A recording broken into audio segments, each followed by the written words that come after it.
38వ సంకీర్తన మనం చూసినట్లయితే ఈ 38వ సంకీర్తన మొట్టమొదటి వచనంలో యెహోవా కోపోద్రేకము చేత నన్ను గద్దింపకము, నీ ఉగ్రత చేత నన్ను శిక్షించకము. చక్కగా ఈ 38వ సంకీర్తనలో దావీదు భక్తుడు దేవునిని జ్ఞాపకం చేసుకుంటూ ఉన్నాడు.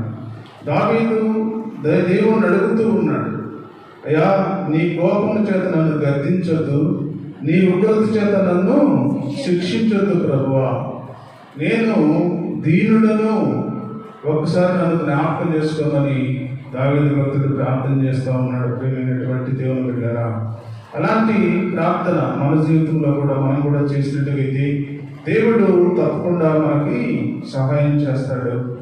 ఎలాంటి పరిస్థితుల్లో ఉన్నా సరే, ఎంత కష్ట పరిస్థితులు, ఎంత క్లిష్ట పరిస్థితుల్లో నువ్వు బ్రతుకుతూ ఉన్నా సరే, దేవుడు నీ ప్రార్థనకు తగిన జవాబునిస్తాడు. ప్రియమైనటువంటి దేవుని బిడ్డలారా, కష్టం వచ్చిందని, శ్రమ వచ్చిందని, వేదన వచ్చిందని దేవుడిని పక్కన పెట్టి మన లోకం వైపు కానీ చూస్తే దేవుడు మరి సహాయం చేయడు. ప్రియమైనటువంటి దేవుని బిడ్డలారా, మన కష్టకాలంలో యెహోవాకు మొరపెట్టి ఆయన వారి ఆపదల నుండి వారిని విడిపించను. మన కష్టకాలంలోనే దేవుడికి మొరపెట్టాలి. మనకు శ్రమ వచ్చినప్పుడే దేవుడికి మొరపెట్టాలి. మనకు వేదన వచ్చినప్పుడే దేవుడికి మొరపెట్టాలి. అప్పుడు మొరపెడితేనే దేవుడు మీకు సహాయం చేస్తాడు. ప్రియమైనటువంటి దేవుని బిడ్డలారా, అందుకే దావీదు భక్తుడు అంటున్నాడు, అయ్యా నీ కోపము చేత నన్ను గద్దించొద్దు ప్రభువా, నీ ఉగ్రత చేత నన్ను శిక్షించొద్దు ప్రభువా అని దేవుణ్ణి బ్రతిమలాడుతూ ఉన్నాడు. ప్రియమైనటువంటి దేవుని బిడ్డలారా, అలాగే 11వ చరణంలో మనం చూస్తే, నా స్నేహితులు నా చెలికాండ్రును నా తెగులు చూచి ఎడమగా నిలుచున్నారు, నా బంధువులు దూరముగా నిలుచున్నారు, నా ప్రాణము తీర్చుచువారు ఒళ్ళు కొట్టుచున్నారు, నా కీడు చేయువారు హానికరమైన మాటలు పలుకుచు దినమెల్లా కపటోపాయములు పన్నుచున్నారు.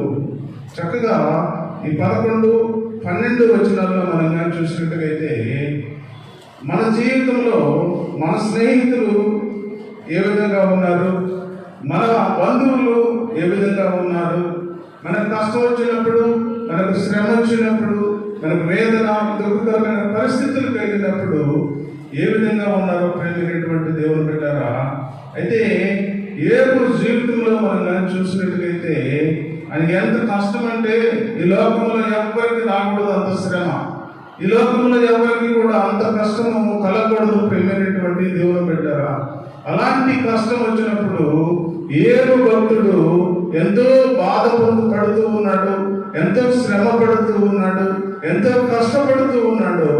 అయినా కూడా భార్య అంటుంది, అయ్యా ఎందుకు ఇంకా నువ్వు అన్ని శ్రమలో పడుతున్నా, ఎంత కష్టంలో ఉన్నా కూడా నువ్వెందుకు ఇంకా దేవుడు దేవుడు అంటావు, నువ్వు ఒక్కసారి దూషించు దేవుడు అన్నప్పుడు మూర్ఖురాలు ఎవరో మాట్లాడొద్దని చెప్పాడు. ప్రేమైనటువంటి దేవుని బిడ్డలారా, అలాగే 2వ అధ్యాయము 11వ వచనంలో మనం చూసినట్టుగైతే యోబు గ్రంథము 2వ అధ్యాయము 11వ వచనంలో మనం చూసినట్టుగైతే, తేమానీయుడైన ఎలీఫజు, షుమోనీయుడైన బిల్దదు, నయమాతీయుడైన జోఫరు అను యోబు 3 స్నేహితులు అతనికి సంబంధించిన ఆపదలన్నిటిని గురించి వినిన వారు అతనితో కలిసి దుఃఖించుటకును ఓదార్చుటకును పోవలనని ఆలోచించుకొని తమ తమ స్థలములను విడిచి వచ్చి వారు వచ్చి దూరముగా నిలవబడి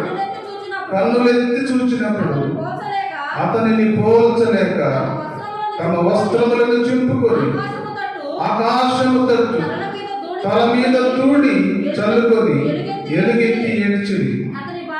అతని బాధ అత్యధికముగా నుండి గ్రహించి ఎవరినూ అతనితో ఒక మాటైనను పలుకగా రేయింబగలు 7 దినములు అతనితో కూడా నేలపై కూర్చుండేవి. చూడండి ఎంత మంచి స్నేహితులు, చూడండి ప్రియమైనటువంటి దేవుని బిడ్డలారా, ఈ లోకంలో మనం చూసినట్టుగైతే మనకు కూడా స్నేహితులు ఉన్నారు. ఎంతమంది స్నేహితులు ఉన్నా కూడా ఎన్ని పరిస్థితులు వచ్చినా కూడా మరి చక్కగా దేవుడు ఈ మధ్యాహ్న కాల సమయంలో మాట్లాడుతూ ఉన్నాడు. ఏబు స్నేహితులు ముగ్గురు వచ్చారు, ఎలీఫజు, బిల్దదు, జోఫర్ అనే ముగ్గురు స్నేహితులు వచ్చి ఏబుకు ఏమైందో అని చూద్దాము అని వచ్చారు. ప్రియమైనటువంటి దేవుని బిడ్డలారా, ఏబును చూసినప్పుడు ఏబు ఎలాంటి వాడంటే మొట్టమొదటి అధ్యాయంలో చూసినట్లయితే తూర్పు దేశం అంతట్లో కూడా ఒక ఉన్నతమైన స్థితిలో గొప్పవాడుగా ఉన్నాడు. ప్రియమైనటువంటి దేవుని బిడ్డలారా, మంచి మంచి మరి అందమైన మరి రూపురేఖలు కలిగి చక్కగా మరి ఖరీదైన బట్టలు ధరించుకొని ఖరీదైన గృహంలో ఉండి అనేక పరిస్థితుల మధ్య ఆయన జీవిస్తూ ఉన్నప్పుడు స్నేహితులందరూ ఆ విధంగా చూస్తా ఉన్నారు. ఆ ఏబేనా ఈ ఏబు అని చూస్తా ఉన్నాడు.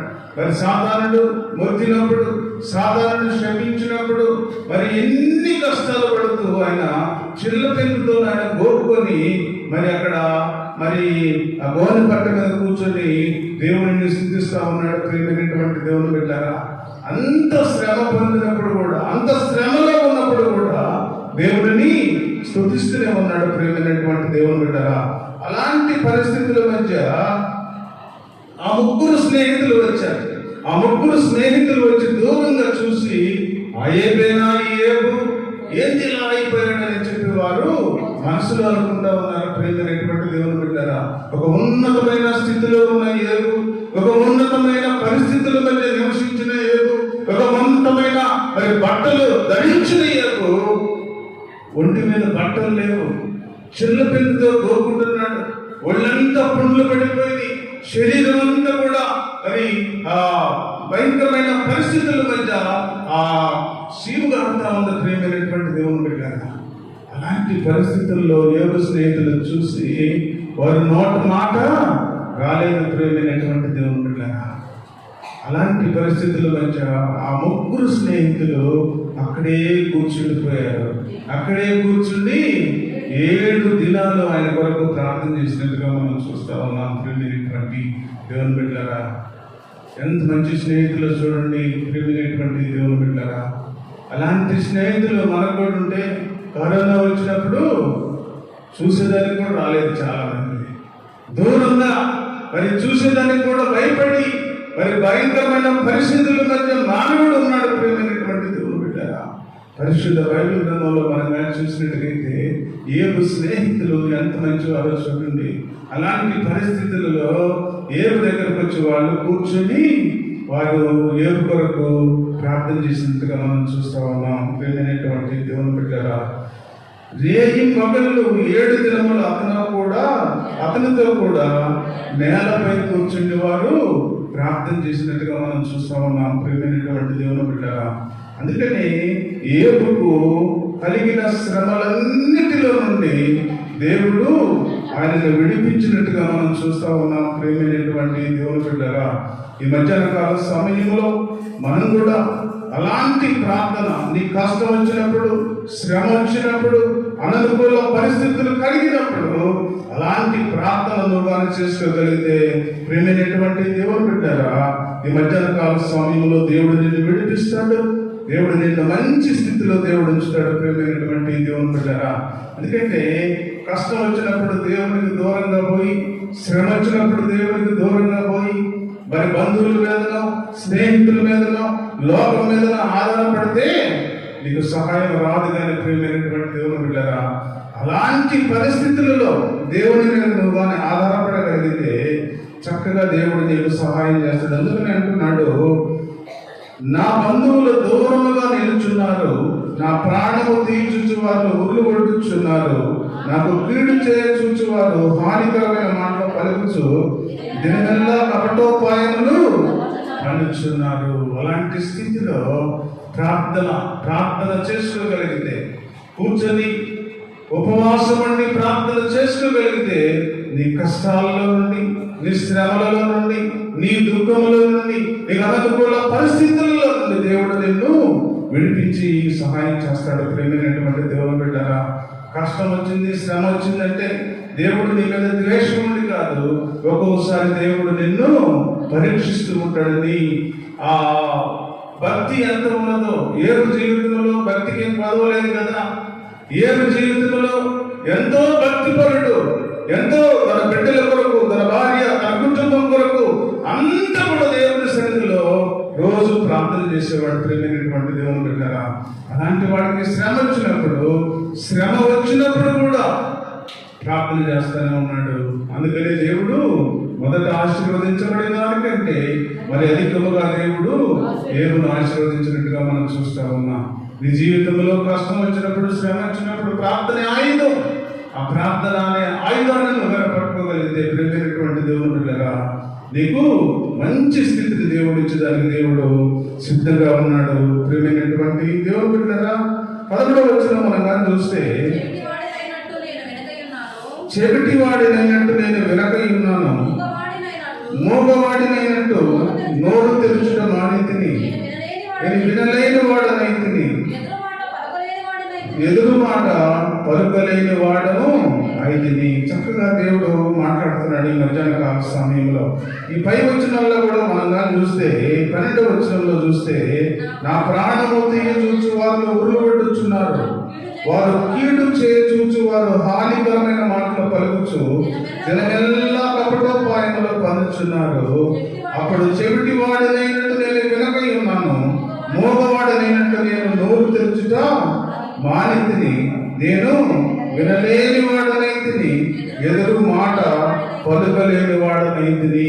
చక్కగా దేవుడు మాట్లాడుతూ ఉన్నాడు ఈ మధ్యాహ్న కాల సమయంలో. ప్రియమైనటువంటి దేవుని బిడ్డలారా, ఎందుకు ఆ విధంగా ఉండాలో, ఎందుకు ఆ విధంగా ఉంటే దేవుడు నిన్ను ఆశీర్వదిస్తాడో హబక్కూకు రాసిన గ్రంథంలో మనం కానీ చూసినట్లయితే, హబక్కూకు రాసిన గ్రంథం 1వ అధ్యాయం మరి 15వ వచనంలో మనం కానీ చూసినట్లయితే, వాడు గాలము వేసి మానవులందరినీ గుర్చి లాగి ఉన్నాడు, ఊళ్ళోకి చిక్కించుకొనుచున్నాడు. వాడు తన వలలో వారిని కూర్చుకొని సంతోషపడి గంతులు వేయించున్నాడు. చక్కగా దేవుడు మాట్లాడుతున్నాడు ఈ మధ్యాహ్న కాల సమయంలో. ఎవడాడు? సాతానుడు నేను ప్రార్థనకు రానియకుండా, నీకు ప్రార్థన దగ్గరికి వెళ్లకుండా, దేవుని మందిరానికి వెళ్లకుండా, దేవుని ఆలయానికి పోకుండా వాడు లాగి మరి వాడు ఊరిలోకి చిక్కించుకొనుచున్నాడు. వాడు ఏదైతే నీకు ఇష్టంగా ఉంటుందో, లోకం మీద ఇష్టంగా ఉందా, శరీరం మీద ఇష్టంగా ఉందా, టీవీలో సీరియల్ మీద ఇష్టంగా ఉందా, సినిమా మీద ఇష్టంగా ఉందా, లేక ఏదైతే నీకు ఇష్టమో ప్రేమైనటువంటి దేవుని బిడ్డలారా, ఆ ఇష్టం వైపు వాడు తీసుకెళ్తా ఉంటాడు. ప్రేమైనటువంటి దేవుని బిడ్డలారా, ఈ ఒక్క వారం కాకపోతే ఏమవుతుంది? ఈ ఒక్క వారం దేవుని మందిరంలో ఉండకపోతే ఏమవుతుంది? ఏం పర్వాలేదు, రా వెళ్దామని చెప్పి వాడు ఊళ్ళోకి వారిని చిక్కించుకొని ఏదైతే వాడికి ఆశగా ఉన్నదో, ఈ లోకం మీద, శరీరం మీద, ఇంకా అనేక రకాల మీద వాటికి ఏదైతే ఆశగా ఉందో ఆ ఆశ వైపు తీసుకెళ్ళేవాడు ఊరిలోకి చిక్కించుకుని వాడు గంతులు వేస్తూ ఉన్నాడు. ప్రేమైనటువంటి దేవుని బిడ్డలారా, 16వ వచనంలో మనం చూస్తే, కావున వల వలన మంచి భాగములు పుష్టి నుంచి భోజనము తనకు కలుగుచున్నదని వాడు తన వలకు బలులు అర్పించుచున్నాడు, తన ఊళ్ళకు ధూపము వేయించున్నాడు. ఒక్క నిమిషం అన్నాడు. ఎవడాడు? సాతానుడు. ఎప్పుడైతే నువ్వు దేవుని సన్నిధికి దూరం అయిపోయావో, ఎప్పుడైతే నువ్వు దేవుని సన్నిధికి రాకుండా ఉన్నావో, ఎప్పుడైతే నువ్వు దేవుని సన్నిధి ఆగిపోయావో, అప్పుడు వాడు ఏమంటాడంటే, మంచి భాగం నుంచి పుష్టి నుంచి భోజనము తనకు కలుగుచున్నదని వాడు బలులకు అర్పించుచున్నాడు, తన ఊరులకు ధూపము వేయించున్నాడు. వాడు చక్కగా ఎప్పుడైతే నువ్వు దేవుని సన్నిధి రాకుండా ఉన్నావో వాడు చక్కగా ఆనందిస్తూ ఉన్నాడు. ప్రేమైనటువంటి దేవుని బిడ్డలారా, ఎవరికి ఆనందము? సాతాను. ఒకరోజు ప్రార్థనకు నువ్వు రాకపోతే ఎవరికి ఆనందము? సాతానుకు ఆనందము. నువ్వు దేవుని సన్నిధికి వస్తే ఎవరికి ఆనందము? దేవునికి ఆనందం. ప్రేమైనటువంటి దేవుని బిడ్డరా, నువ్వు దేవునికి ఆనందించే బిడ్డగా ఉన్నావా, సాతానునికి ఆనందించే బిడ్డగా ఉన్నావా? ఒకసారి ఆత్మ పరిశీలన చేసుకోవాలి. ప్రేమైనటువంటి దేవుని బిడ్డరా, వాడు సాతానుడు అంటా ఉన్నాడు, వాడు తన వలకు బలులు అర్పించుచున్నాడు, తన ఊరులకు ధూపము వేయించున్నాడు. వాడు ఎల్లప్పుడూ తన వలలో నుండి దింబదించుచుండవలన ఎప్పటికీ మానకుండా వాడు జనములను హతము చేయుచుండవలన. ఒక్క దినాలను గాని దేవుని సన్నిధికి రాకపోతే, ఒక్క దినం దేవుని సన్నిధిలో గడపకపోతే, ఒక్క దినం దేవుని సన్నిధిలో ప్రార్థన చేయకపోతే, ఒక్క దినము దేవుని సన్నిధిలో మాట్లాడకపోతే, ఒక్క దినము దేవుని సన్నిధిలో పాటలు పాడకపోతే, ఒక్క దినం దేవుని సన్నిధిలో ఉండకపోతే వాడు దూపం వేస్తా ఉన్నాడు. అయ్యో, ఈరోజు నలుగురు నాపేశాను, ఒక 5 నాపేశాను, 2 నాపేశాను, ఈరోజు దేవుని సన్నిధిలో కనపడకుండా చేశాను అని వాడు దూపం వేస్తా ఉన్నాడు. ప్రేమైనటువంటి దేవుని బిడ్డరా, నువ్వు దేవునికి ఇష్టమైన బిడ్డగా నువ్వు బ్రతకాలనుకుంటున్నావా? సాధారణకి ఇష్టమైన బిడ్డగా బ్రతకాలనుకుంటూ ఉన్నావా? దేవుని సన్నిధి కనబడితే, దేవుని సన్నిధిలో కనబడితే దేవునికి ఇష్టమైన బిడ్డగా నువ్వు ఉంటావు. దేవుని సన్నిధిలో రాకుండా, దేవుని మాటలు వినకుండా, దేవుని ప్రేమలో కొనసాగకుండా, ఇష్టానుసారములో శరీరము మరి లోకము మరి నువ్వు ఆశలు తీర్చుకుంటూ దేవుని సన్నిధికి రాకుండా నువ్వు ఇష్టానుసారములను జీవిస్తే దేవుడు నిన్ను చూస్తూ ఉన్నాడు. ప్రియమైనటువంటి దేవుని బిడ్డరా, ఈ మధ్యాహ్న కాల సమయంలో దేవుడు మాట్లాడుతూ ఉన్నాడు. నీకు సహాయం కావాలి అంటే నువ్వు దేవుని సన్నిధిలో మోకరించు. నువ్వు దేవుని సహాయం కావాలి అంటే దేవుని సన్నిధిలో కనబడు, దేవుని సన్నిధిలో దేవుడిని ప్రేమించు. అప్పుడే దేవుడు నీకు సహాయం చేస్తాడు. ప్రియమైనటువంటి దేవుని బిడ్డరా, ఈ మధ్యాహ్న కాల సమయంలో దేవుడు చాలా స్పష్టంగా నాతోటి మాట్లాడుతూ ఉన్నాడు. ఎవరిని నీవు ఆనందపరుస్తూ ఉన్నావు, ఎవరితో నువ్వు కాలం గడుపుతూ ఉన్నావు, దేవునికి ఇష్టమైన బిడ్డగా ఉంటూ ఉన్నావో, దేవునికి ఇష్టమైన ఆలోచనతో బ్రతుకుతూ ఉన్నావా, సాతానుకి ఇష్టమైన బిడ్డగా బ్రతుకుతూ ఉన్నావా? దేవునికి ఇష్టమైన బిడ్డగా బ్రతికితే దేవుని సన్నిధికి వస్తావు. దేవునికి ఇష్టమైన బ్రతుకును బ్రతికితే దేవుని సన్నిధిలో కనబడతావు. దేవునికి ఇష్టమైన బ్రతుకును బ్రతికితే దేవునికి ఇష్టమైన వ్యక్తిగా ఉంటే పరిశుద్ధ మరి మందిరంలో నువ్వు కనబడడానికి ఇష్టపడతావు. ప్రేమైనటువంటి దేవుని బిడ్డరా, నువ్వు దేవునికి ఇష్టం కాని బిడ్డగా ఉంటే, సాధారణకు ఇష్టమైన బిడ్డగా ఉంటే దేవుని మందిరాన్ని మానుకుంటా, దేవుని ఆలోచనలు మానుకుంటా, దేవుని క్రియలు మానుకుంటా, దేవుని సన్నిధిలో పాట పాడటం మానుకుంటా, దేవుని సన్నిధిలో ప్రార్థించడం మానుకుంటా. సాధారణకు ఇష్టంగా నువ్వు బ్రతకాలంటే దేవుడు ఈ మధ్యాహ్న కాల సమయంలో నేను చూస్తూ ఉన్నాడు. నీ బ్రతుకు ఎలా ఉన్నదో, నీ ఆలోచన ఎలా ఉన్నదో దేవుడు పరిశీలిస్తూ ఉన్నాడు. ప్రియమైనటువంటి దేవుని బిడ్డగా, ఈ మధ్యాహ్న కాల సమయంలో దేవుడు నీతోటి నాతోటి మాట్లాడుతూ ఉన్నాడు. అందుకని అంటున్నాడు, నేను చెవిటి వాడనైనట్టు నేను వినకై ఉన్నాను, మూగవాడినైనట్టు నేను నోరు తెరుచుట మానితిని, నేను వినలేని వాడును అయితిని, ఎదురు మాట పలుకలేని వాడును అయితిని. చక్కగా సాతానుడు నీకు ఏదైతే బోధిస్తా ఉన్నాడో, సాతానుడు ఏదైతే నీకు చెబుతూ ఉన్నాడో అవి నువ్వు వినలేని వాడుగా ఉండాలని దేవుడు సెలవిస్తూ ఉన్నాడు. ప్రియమైనటువంటి దేవుడు బిడ్డరా, వాడు చెబుతా ఉంటాడు, బా చాలా బాగుంది ఈ సీరియల్, చాలా బాగుంది ఈ సీరియల్, చాలా చూస్తే బాగుంటావు నువ్వు అని వాడు చెబుతా ఉంటాడు. కానీ దేవుని బిడ్డగా నువ్వు బ్రతుకుతూ ఉన్నప్పుడు ప్రియమైనటువంటి దేవుని బిడ్డగా అవి నీవు వినలేని వాడిగా, వినలేని దానిగా నువ్వు ఉండాలని దేవుడు కోరుకుంటా ఉన్నాడు. మూగవాడైనట్టు నోరు తెరుచుట మానితిని, నేను వినలేని వాడనైతిని, ఎదురు మాట పలుకలేని వాడను అయితిని. అట్లా ఉండాలి. దేవుని సన్నిధిలో బ్రతుకుతూ ఉన్న మనము ప్రియమైనటువంటి దేవుని బిడ్డగా సాధారణ మనల్ని బోధిస్తూ ఉన్నప్పుడు మన చెవులు మూసుకునే స్థితిలో మనం ఉండాలి. వినలేని వాడని అయినట్టుగా మనం ఉండాలి. వాడి మాటలు కానీ వింటే, వాడి ఆలోచన కానీ వింటే నువ్వు దేవుని సన్నిధికి రావిక వాడి వలలో చిక్కుకుంటావు. వాడి వలలో చిక్కుకుంటే దేవుని ఆశీర్వాదం కోల్పోతావు. ప్రేమికున్నటువంటి దేవుని బిడ్డరా, ఈ మధ్యాహ్న కాల సమయంలో దేవుడు మాట్లాడుతూ ఉన్నాడు. 15వ వచనంలో మనం చూస్తే, యెహోవా నీ కొరకే నేను కనిపెట్టుకొని ఉన్నాను, నా కాలు జారినేడన వారు నా మీద అతిశయపడుదురని నేను అనుకొనుచున్నాను. ప్రభువా నా దేవా, నీవే నాకు ఉత్తరం ఇచ్చదవు. నీ కొరకే నేను కనిపెట్టుకొని ఉన్నాను, నా కాలు జారినేడల వారు నా మీద అతిశయపడుదురని నేను అనుకొనుచున్నాను. ప్రభువా నా దేవా, నీవే నాకు ఉత్తరం ఇస్తావు.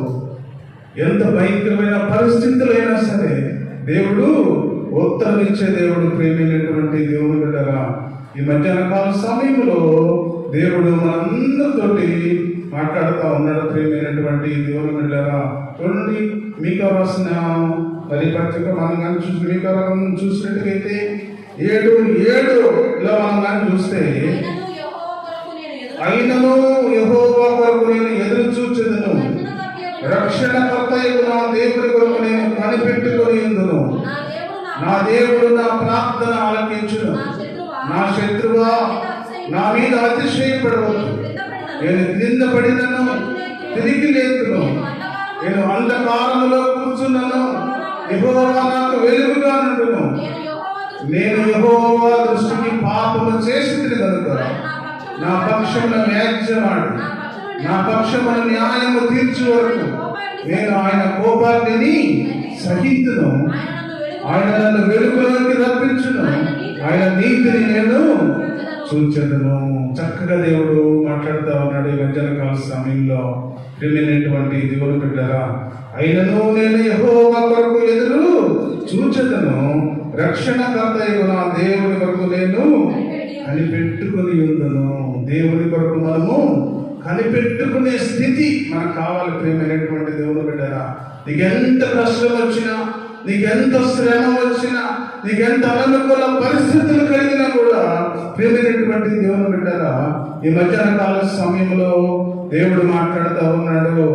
చక్కని మాటలు దేవుడు మాట్లాడుతున్నాడు. నేను యెహోవా దృష్టికి పాపము చేసింది కనుక ఆయన నా పక్షమున వ్యాజ్యమాడి, నా పక్షమున న్యాయము తీర్చు వరకు నేను ఆయన కోపాగ్నిని సహించదను. సహించాలి. దేవుడు నీకు చిన్న కష్టం వచ్చినప్పుడు, దేవుడు నీకు చిన్న శ్రమ ఇచ్చినప్పుడు ఆయన కోపాగ్నిని నీవు సహించే బిడ్డగా ఉండాలి. ప్రియమైనటువంటి దేవుని బిడ్డగా, నువ్వు అన్ని సహించగలిగితే దేవుడు నీకు రెండంతల ఆశీర్వాదం దేవుడు ఇస్తాడు. దేవుడి జీవితంలో కూడా అదే జరిగింది. ఎంత భయంకరమైన పరిస్థితులు ఎదుర్కొన్నాడో దేవుడు యోబు మరి చూసినట్టుగైతే భయంకరమైన స్థితిని ఎదుర్కొన్నాడు. అయినా కూడా ఆయన కోపాగ్నిని సహించాడు. ప్రియమైనటువంటి దేవుని బిడ్డలారా, ఆయన శరీరము, ఆయన బిడ్డలు, ఆయన ఆస్తి, ఆయన కుటుంబము, ఆయన సర్వము కోల్పోయాడు. ప్రియమైనటువంటి దేవుని బిడ్డలారా, సర్వము కోల్పోయినప్పుడు ఆయన కోపాగ్నిని ఆయన సహించినట్టుగా మనం చూస్తా ఉన్నాం. చివరి వరకు కూడా మరి దేవుని స్తుతిస్తూనే ఉన్నాడు, దేవుని ఆరాధిస్తూనే ఉన్నాడు, దేవుని మహిమపరుస్తూనే ఉన్నాడు. అందుకని ఆయనకు దేవుడు రెండంతల ఆశీర్వాదం తిరిగి ఇచ్చినట్టుగా మనం చూస్తా ఉన్నాం. ప్రియమైనటువంటి, అందుకని అంటున్నాడు, నా పక్షమున న్యాయము తీర్చు వరకు నేను ఆయన కోపాగ్నిని సహింతును, ఆయన నన్ను వెలుగులోనికి రప్పించును, ఆయన నీతిని నేను చూచెదను. చూసేవారిగా మనం ఉండాలి. ఆయన ఆశీర్వాదాన్ని మనం చూసేవారిగా మనం ఉండాలి. ప్రియమైనటువంటి దేవుని బిడ్డలారా, ఈ మధ్యాహ్న కాల సమయంలో దేవుడు నీతో మాట్లాడుతూ ఉన్నాడు. నీకు ఎన్ని శ్రమలు వచ్చినా, ఎంత కష్టం వచ్చినా, ఎన్ని అనుకూల పరిస్థితులు వచ్చినా సరే దేవుడు కోపాగ్నిని సహిస్తూ దేవుడి సన్నిధిలో బ్రతకగలిగితే దేవుడు ఒక మంచి శుభకరమైన దినాన్ని నీకు ఇచ్చడానికి దేవుడు సిద్ధంగా ఉన్నాడు. ప్రియమైనటువంటి దేవుని బిడ్డలారా, తర్వాత వచనంలో మనం చూస్తే 16వ వచనం, నన్ను బట్టి వారు సంతోషించకపోదురు గాక, నేను పడబోనట్లున్నాను, నా మనోదుఃఖమును నన్ను విడువదు, నా దోషమును నేను ఒప్పుకొనుచున్నాను, నా పాపమును గురించి విచారపడుచున్నాను. నా శత్రువులు చురుకైన వారు బలవంతులనై ఉన్నారు, నిర్హేతుకముగా నన్ను ద్వేషించువారు అనేకులు మేలునకు ప్రతిగా వారు కీడు చేయుచున్నారు. నేను ఉత్తమమైన దానిని అనుసరించుచున్నందున వారు నాకు శత్రువులైరి. చక్కగా దేవుడు మాట్లాడుతున్నాడు ఈ మధ్యాహ్న కాల సమయంలో. దేవుని సన్నిధిలో నువ్వు ఏ విధంగా బ్రతకాలో, దేవుని సన్నిధిలో ఏ విధంగా ఉండాలో, దేవుని సన్నిధిలో ఏ విధంగా బ్రతికితే ఆశీర్వాదం నీకు వస్తుందో దేవుడు బయలుపరుస్తూ ఉన్నాడు. ప్రేమైనటువంటి దేవుని బిడ్డలారా, నన్ను బట్టి వారు సంతోషించకపోదురు గాక, నేను పడబోనట్లున్నాను. నా మనోదుఃఖములను ఎన్నడూ విడవదు. నా దుఃఖమును నేను ఒప్పుకొనుచున్నాను. నా పాపమును గురించి విచారపడుచున్నాను. నా శత్రువులు చురుకైన వారును బలవంతులనై ఉన్నారు. నిర్హేతుకమైన నన్ను ద్వేషించువారు అనేకులు. మేలునకు ప్రతిగా వారు నాకు కీడు చేయుచున్నారు. నాకు ఉత్తమమైన దానిని అనుసరించుచున్నందున వారు నాకు శత్రువులైరి. చూడండి ప్రియమైనటువంటి దేవుని బిడ్డరా, ఈ చివరి మాట మనం చూసినట్టుగైతే దేవుని సన్నిధిలో యథార్థమైన బ్రతకాలి. దేవుని సన్నిధిలో యథార్థమైన జీవితం జీవించాలి. ప్రేమైనటువంటి దేవుని బిడ్డరా, అందుకని అంటున్నాడు, నేను ఉత్తమమైన దానిని అనుసరించుచున్నందున వారు నాకు శత్రువులైరి. చక్కగా దేవుడు మధ్యాహ్న కాల సమయంలో అందరితోటి మాట్లాడుతూ ఉన్నాడు. ప్రేమైనటువంటి దేవుని బిడ్డ, అందుకని అంటున్నాడు, యెహోవా నన్ను విడువకము, నా దేవా నాకు దూరముగా ఉండకము. రక్షణకర్తమైన నా ప్రభువా, సహాయమునకు త్వరపడి రమ్ము అని పిలుస్తూ ఉన్నాడు. ప్రేమైనటువంటి దేవుని బిడ్డగా, ఈ మధ్యాహ్న కాల సమయంలో దేవుడు మనందరితోటి మాట్లాడుతూ ఉన్నాడు. ప్రేమైనటువంటి దేవుని బిడ్డగా, యెషయా గ్రంథం 41వ అధ్యాయంలో మనం చూసినట్టుగైతే 41:9 మనం చూసినట్టుగైతే భూది గంధముల నుండి నేను పట్టుకొని దాని కొనల నుండి పిలుచుకునేవాడా, నీవు నా దాసుడవనియు నేను నిన్ను ఉపేక్షింపక ఏర్పరచుకొట్టిననియు నేను నీతో చెప్పి ఉన్నాను. నీకు నేను తోడై ఉన్నాను, భయపడకము, నేను నీ దేవుడనై ఉన్నాను. దిగులు పడకము, నేను నిన్ను బలపరుచుదును. నీకు సహాయం చేయవాడను నేనే. నీతి అను నా దక్షిణ హస్తముతో నిన్ను నేను ఆదుకొందును. ఎంత మంచి దేవుడు చూడండి. ప్రియమైనటువంటి దేవుని బిడ్డ, చక్కగా దేవుడు మాట్లాడుతూ ఉన్నాడు. నీకు ఎన్ని కష్టాలు ఉన్నా, ఎన్ని శ్రమలు ఉన్నా, ఎంత భయంకరమైన పరిస్థితుల మధ్య నువ్వు జీవిస్తూ ఉన్నా సరే, దేవుడు అంటా ఉన్నాడు, భూది గంధముల నుండి నేను పట్టుకున్నా నిన్ను, దాని కొనల నుండి నిన్ను నేను పిలుచుకున్నాను. ఎక్కడో బ్రతకాల్సిన నీవు, ఎక్కడో ఉండాల్సిన నీవు, ఎక్కడో సంచరించాల్సిన నీవు, ప్రియమైనటువంటి దేవుడు బిడ్డరా, ఈ మధ్యాహ్న కాల సమయంలో దేవుడు మాట్లాడుతూ ఉన్నాడు, భూది గంధముల నుండి నేను పట్టుకున్నా, దాని కొనల నుండి నేను నిన్ను పిలుచుకున్నాను. ఎక్కడో ఉండాల్సిన నిన్ను మరి పరిశుద్ధమైన మందిరంలో నిన్ను నేను కూర్చోబెట్టుకున్నాను అని దేవుడు మాట్లాడుతూ ఉన్నాడు. ప్రియమైనటువంటి దేవుని బిడ్డరా, నీవు నా దాసుడవనియు నేను నిన్ను ఉపేక్షింపక ఏర్పరచుకుంటున్ననియు నేను నీతో చెప్పి ఉన్నాను. నీకు నేను తోడై ఉన్నాను. నువ్వెక్కడైనా సరే, ఏ పరిస్థితుల్లో అయినా సరే, నీకు నేను తోడుగా ఉంటాను అని దేవుడు మాట్లాడుతూ ఉన్నాడు. ప్రేమైనటువంటి దేవుని బిడ్డరా, ఈ మధ్యాహ్న కాల సమయంలో నువ్వు ఎన్నో కష్టాలలో ఉండవచ్చు, శ్రమల్లో ఉండవచ్చు, దుఃఖంలో ఉండవచ్చు, అననుకూల పరిస్థితుల మధ్యలో ఉండవచ్చు. కానీ దేవుడు అంటూ ఉన్నాడు, నువ్వు ఏమీ ఉపేక్షించదు, నీకు నేను తోడై ఉన్నాను. ఏ పరిస్థితి అయినా సరే, ఎంత కష్టం వచ్చినా సరే, ఎంత శ్రమ వచ్చినా సరే, ఎంత అనుకూల పరిస్థితులు వచ్చినా సరే, నీకు నేను తోడై ఉన్నానని దేవుడు సెలవిస్తూ ఉన్నాడు. ప్రేమైనటువంటి దేవుని బిడ్డరా, అంతేకాకుండా భయపడకము, నేను నీకు దేవుడినై ఉన్నాను. దిగులు పడకము, నేను నిన్ను బలపరచుదను. ఎలాంటి మరి ఒడిదుడుకులు వచ్చినా సరే, ఎలాంటి అననుకూల పరిస్థితులు వచ్చినా సరే, ఎలాంటి అనారోగ్య ఖాళీలు ఉన్నా సరే, నిన్ను నేను బలపరుస్తానని దేవుడు మరి అభయమిస్తూ ఉన్నాడు. ప్రేమైనటువంటి దేవుని బిడ్డలారా, ఈ మధ్యాహ్న కాల సమయంలో ఓ దేవుని మీద ఆధారపడితే, ఓ దేవుని మీద ఆధారపడే అనుభవం నీకుంటే, దేవుని మీద ఆధారపడే స్వభావం నీకుంటే, ప్రేమైనటువంటి దేవుని బిడ్డలారా, ఈ మధ్యాహ్న కాల సమయంలో దేవుడు అంటున్నాడు, దిగులు పడకము, నేను నిన్ను బలపరచదను, నీకు సహాయం వచ్చేవాడను నేనే, నీతిని నా దక్షిణ హస్తంతో నేను ఆదుకుంటాను. ఎలాంటి కష్టం వచ్చినా సరే నేను ఆదుకునే దేవుడు నేను. ఎలాంటి శ్రమ వచ్చినా సరే నేను ఆదుకుంటాను. నేను ఎలాంటి అనారోగ్య కాడిని నేను ఆదుకుంటాను నేను దేవుడు సెలవిస్తా ఉన్నాడు. ప్రియమైనటువంటి దేవుడు, అయితే మనం ఎవరి మీద ఆధారపడతా ఉన్నాం? ఒక్కసారి మనం కానీ చూసుకున్నట్లయితే దేవుడు మాట్లాడుతూ ఉన్నాడు. ఈ మధ్యాహ్న కాల సమయంలో దేవుడు మాట్లాడుతూ ఉన్నాడు. చక్కగా దేవుడు మాట్లాడుతూ ఉన్నాడు, నేను ఆదుకుంటాను, నీకు సహాయం చేస్తాను, నీకు నేను తోడై ఉంటాను, నువ్వు ఎలాంటి పరిస్థితుల్లో నువ్వు భయపడాల్సిన అవసరం లేదు. కష్టంలో ఉన్నావా, శ్రమలలో ఉన్నావా, దుఃఖంలో ఉన్నావా, ఫైనాన్షియల్ ప్రాబ్లమ్స్ లో ఉన్నావా, కుటుంబం గడవలేని పరిస్థితుల్లో ఉన్నావా, నువ్వు నా మీద ఆనుకో, నువ్వు నా మీద ఆధారపడు. నువ్వు నా మీద ఆధారపడితే నీ కష్టాలు తీర్చేస్తా, నీ శ్రమలు తీర్చేస్తా, నీకున్న బాధలు తీర్చేస్తా, నీకున్న అనారోగ్య కాడి తీర్చేస్తా అని దేవుడు అభయమిస్తా ఉన్నాడు. ప్రియమైనటువంటి దేవుని బిడ్డగా అందుకే నీతి నా దక్షిణ హస్తముతో నేను ఆదుకుంటానని దేవుడు సెలవిస్తూ ఉన్నాడు. ప్రియమైనటువంటి ఆ 13వ వచనం మనం కానీ చూస్తే, నీ దేవుడైన యెహోవాకు నేను భయపడకము, నేను నీకు సహాయము చేసేదని చెప్పుచు నీ కుడి చేతిని నేను పట్టుకొనుచున్నాను. యేసయ్య వచ్చి మన కుడి చేతిని పట్టుకుంటే ఎంత సంతోషం నాకు. ప్రియమైనటువంటి దేవుని బిడ్డ, దేవుడు మాట్లాడుతూ ఉన్నాడు, నీ కుడి చేతిని నేను పట్టుకుంటా.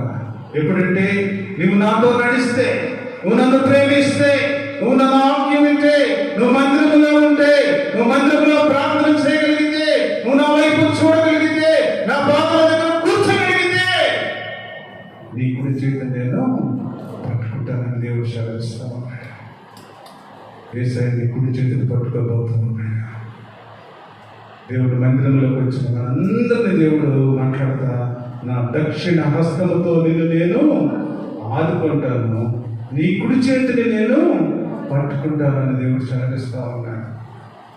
అలాంటి పరిస్థితి మనందరికీ వస్తే ఎంత సంతోషమో. ప్రియమైనటువంటి దేవుని బిడ్డలారా, దేవుడు మన కుడి చేయి పట్టుకుంటే, దేవుడు హస్తాన్ని చాపి మనల్ని ఆశీర్వదిస్తే ఎంతో ఆశీర్వాదం, ఎంతో ప్రేమ. ప్రియమైనటువంటి దేవుని బిడ్డలారా, దేవుడు అలా మన కుటుంబాన్ని, మన బిడ్డలను, మన సంఘాన్ని దేవుడు తన కుడి చేతితో పట్టుకుని నడిపించును గాక.